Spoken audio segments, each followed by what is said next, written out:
Olá, alunos, tudo bem? Vamos para mais uma aula online nossa, a nossa quarta aula online. E hoje a gente vai começar um assunto novo, inclusive na apostila nova. Né? Na aula passada a gente fez o fechamento com aquele joguinho lá, né, que a gente tinha visto. E hoje a gente vai começar então a apostila 2, no primeiro capítulo aí. Está escrito Renascimento, o equilíbrio entre o sagrado e o profano. E eu vou acompanhar mais ou menos da forma como está no livro de vocês, para vocês não se perderem. Então, se vocês tiverem um livro aí próximo também, vocês podem ir acompanhando, conforme eu vou fazendo a explicação. Vai ser mais uma introdução hoje. Esse tema, eu acho que a gente precisa de muito mais imagem para falar sobre ele. Então, eu acho que eu vou aprofundar ele mais na nossa aula ao vivo. Mas já vai ser o suficiente para vocês fazerem as atividades. Mas vamos lá. A gente vai falar sobre o renascimento. Afinal de contas, o que foi esse renascimento?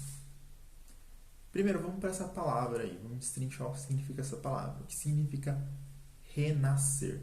Renascer significa nascer novamente, nascer de novo. Então, algo que estava aparentemente morto está ressurgindo. Né? É basicamente isso. Então, o que era então essa coisa que havia saído de moda? Ou, sei lá, ninguém mais ligava e estava voltando agora. É isso que a gente vai ver. O Renascimento, ele foi o renascer da arte e dos valores das sociedades grega e romana na Europa. Né? Lá no ano passado a gente viu sobre a Grécia, a gente viu sobre Roma, a gente viu um pouco sobre a arte desses povos, e isso um pouco que desapareceu durante a Idade Média. Então, na Idade Média, você não teve muito uma arte parecida com a arte romana e com a arte grega. Mas, por volta aí do século XV, a gente vai começar a ter o ressurgimento, aliás, um pouco antes até, né, no século XIV, mas entre o século XIV e XV, a gente vai começar a ter o ressurgimento da arte grega e romana. E com ela, valores das sociedades grega e romana. E que valores são esses? Né? Vocês vão poder aí observar no livro de vocês. Em primeiro lugar, o antropocentrismo. O que quer dizer antropocentrismo? Antropocentrismo quer dizer o homem no centro. O homem no centro da forma de se pensar, no pensamento. Como funcionavam as sociedades da Idade Média? Eram sociedades mais teocêntricas. O que é teocentrismo? Teocentrismo é Deus, é religião no centro do pensamento. Então, quando a gente fala no Renascimento, a gente fala nesse valor do antropocentrismo retornando, né, para a arte e para o pensamento. Então, o ser humano ele é a mais incrível criação de Deus, segundo os caras do Renascimento. Capaz de produzir ciência, capaz de produzir arte. Então, esse ser humano ideal, esse ser humano que é a mais perfeita criação. Então, isso que é antropocentrismo. Tá? Outra coisa que vai retornar como um valor é o racionalismo. Né? Ou seja, o desenvolvimento de um pensamento que tenha uma lógica. Por que isso é azul? Porque Deus quis que fosse azul. Não tem nada a ver com isso. Né? Isso não era racional. Isso aqui é azul porque tem um pigmento. Sei lá, você explica porque aquilo é azul. Né? Isso é racionalizar as coisas. Isso vai, inclusive, ir para a religião, né? Vai surgir uma nova ciência religiosa chamada escolástica, que buscava explicar de maneira racional a religião. Pode parecer uma contradição isso pra gente hoje, né? Mas buscava se explicar racionalmente a religião. Por que existe a Santíssima Trindade no catolicismo? Porque é assim, o catolicismo é assim. Não, porque Deus se dividiu em três por conta disso, disso, daquilo. Né? E está aqui explicado isso na página tal da Bíblia. Então isso é tornar a religião mais racional, segundo as ideias que estão presentes na religião. E essa ideia de racionalizar a religião foi chamada de escolástica. Outro valor presente no Renascimento foi o do individualismo, que também está aí no livro de vocês. Por que o do individualismo? Porque a gente tem pela primeira vez, por exemplo, os caras que faziam um quadro assinarem seu quadro. Ou esse quadro é meu, esse quadro é fruto da minha individualidade, esse quadro é fruto da minha criatividade. Antigamente, na Idade Média, não existia esse individualismo na arte. Esse quadro aí, ele podia ser qualquer pessoa que fez. Você não precisa de criatividade, era técnica só. Esse quadro aqui não tem a minha assinatura. Esse quadro aqui podia ter sido feito por fulano da esquina, pelo padeiro ou pelo pedreiro aqui, tanto faz. Era só ele aprender como se fazia e aí ele fazia. Não era aquilo que estava na cabeça dele que passava para aquele papel, para aquela pintura. Então, a partir do Renascimento, a gente tem uma individualidade presente na criatividade de se produzir as coisas. Tem essa valorização de uma criatividade.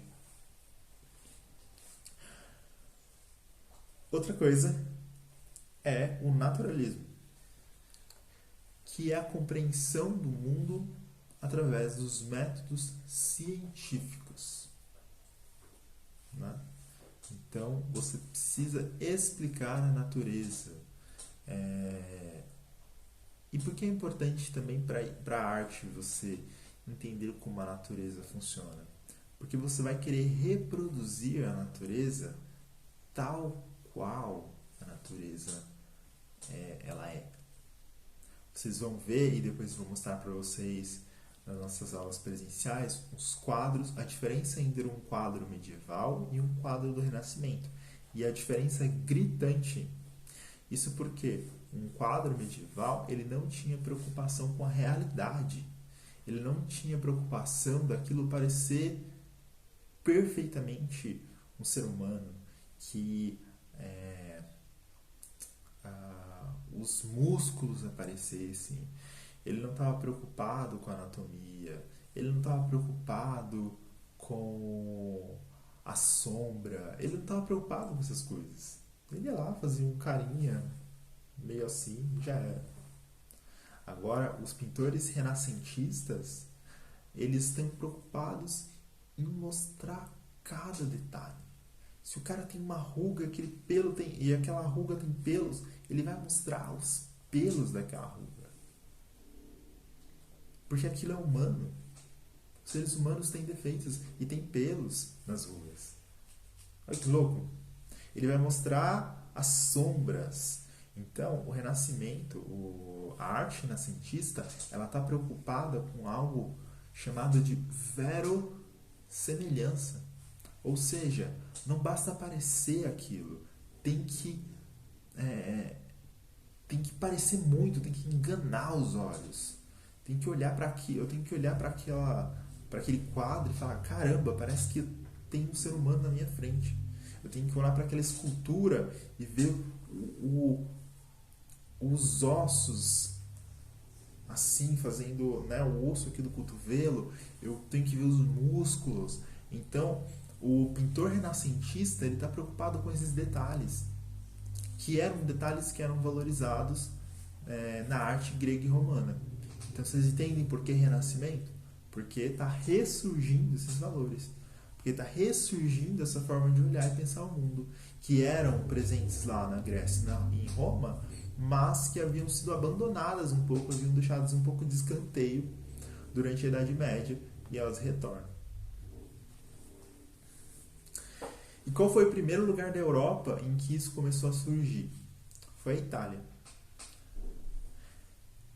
Por quê? Em primeiro lugar, porque a Itália era o berço da civilização romana.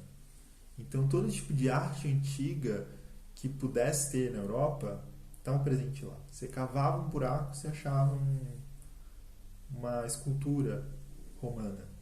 Então, esses caras eles já tinham contato, já tinham algum contato com essa arte que estava presente lá. Mas não só isso. A região da Itália era uma região que estava enriquecendo muito por conta do comércio de especiarias. Lembra das especiarias que a gente já falou?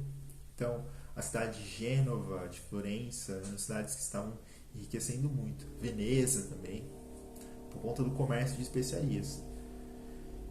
Por isso, esses caras que enriqueceram, além do próprio Papa, né, da igreja, eles vão financiar esses artistas, né? Ah, você é artista, mas eu preciso de grana, né?